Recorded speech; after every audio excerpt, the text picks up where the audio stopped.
ایک صحابی تھا حضور کا، اس کا ظاہر نام تھا، وہ دیہات کی ترکاریاں لاتا اور مدینے میں بیچتا، اور حضور علیہ الصلوۃ والسلام شہر کی چیزیں اسے تحفے میں دیتے۔ ایک دن وہ کوئی چیز بیچ رہا تھا، حضور پیچھے سے گئے اور چپکے سے جا کے اس کی آنکھوں پہ ہاتھ رکھ لیا۔ یہ کبھی آپ نے بھی کیا ہوگا، اس کو کہتے ہیں کولی بھرنا۔ جب آپ کا کوئی گوڑا دوست ہو، بڑا جانی اور جگری، جس سے آپ بڑے فرینگ ہو، تو پھر وہ بیٹھا ہو اور آپ پیچھے سے چپکے سے جا کے اس کی آنکھوں پہ ہاتھ رکھ لیتے ہیں، اور پھر وہ بولتا ہے کہ کون ہے، اور آپ یہ دیکھنا چاہتے ہیں کہ میرا نام کس نمبر پہ آتا ہے۔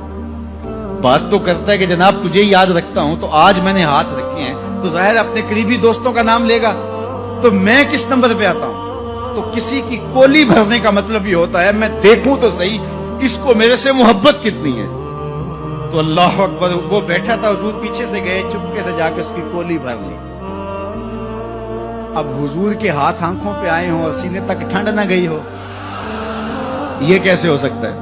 اس کو نہ پتا چلا ہو کہ حضور ہے، بلکہ حدیث میں آتا ہے کہ وہ بولتا نہیں، حضور آنکھیں دبا رہے ہیں اور وہ بولتا نہیں، بلکہ جب اس کو یقین ہو گیا کہ حضور ہی ہیں تو اس نے اپنی کمر کو پیچھے حضور کے سینے سے جوڑ کے رگڑنا شروع کر دیا، اور حضور دبا رہے ہیں کہ یعنی وہ بتائے کہ میں کون ہوں، لیکن وہ بولتا ہی نہیں ہے۔ مجھے میاں صاحب یاد آئے، لوگ تو اس کو مجاز کے معنی میں لیتے ہیں، میں یہاں یہ شعر پڑھتا ہوں: سفنے دے وچ ماہی ملیا تے گل وچ پا لیاں باواں، سفنے دے وچ ماہی ملیا تے گل وچ پا لیاں باواں، ڈر دی ماری اکھ نہ کھولا متا پھر وچھڑ نہ جاواں، ڈر دی ماری اکھ نہ کھولا متا پھر وچھڑ نہ جاواں۔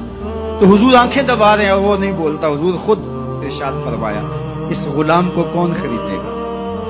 تو اس نے کہا حضور مجھے کس نے خریدنا ہے، میں تو بہت سستا ہوں۔ فرمایا تو بہت مہنگا ہے۔ اللہ اکبر، تو اللہ کے ہاں بہت مہنگا ہے۔ تو حضور یوں بھی پیار کیا کرتے۔ تو نام کوئی اور تھا، حضور نے لاٹ سے کہا ذوالیدین، وہ دو ہاتھوں والے، نام ہی دو ہاتھوں والا پڑ گیا۔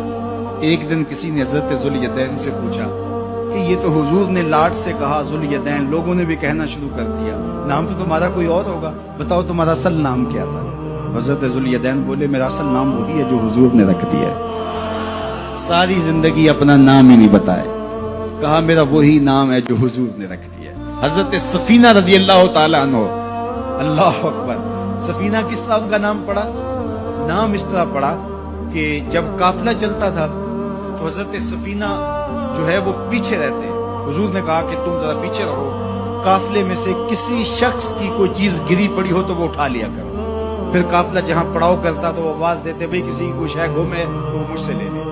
تو کسی کی کوئی چیز گری ہوتی، کسی کا جوتا گرا ہوتا، کسی کی کوئی اور چیز گری ہوتی، کسی کا کوئی برتن گرا ہوتا، تو وہ ایک دن حضور نے دیکھا کہ انہوں نے بہت ساری چیزیں اٹھائی ہوئی ہیں، اور سفینہ عربی میں کشتی کو کہتے ہیں، بڑی کشتی کو۔ تو حضور نے فرمایا تو سفینہ ہے، تو کشتی ہے؟ اللہ اکبر، نام ہی سفینہ پڑ گیا۔ ایک قافلے میں بچھڑ گئے، پیچھے رہتے تھے، بچھڑ گئے، قافلہ نکل گیا۔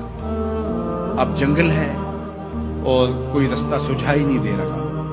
خیر کیا دیکھا کہ ایک شیر ہے، انسانی بو سونگ کے حملہ آور ہونے کے لیے آگے بڑھا۔ تو شیر جب قریب آیا نا اور حملہ کرنے لگا، حضرت سفینہ نے شیر کو کیا کہا، سن لو ذرا۔ شیر کو مخاطب ہو کے اس کی آنکھوں میں آنکھیں ڈال کے کہا یا ابل حارث انا مولا رسول اللہ صلی اللہ علیہ وسلم، اے جنگل کے بادشاہ سن، میں رسول اللہ کا غلام ہوں۔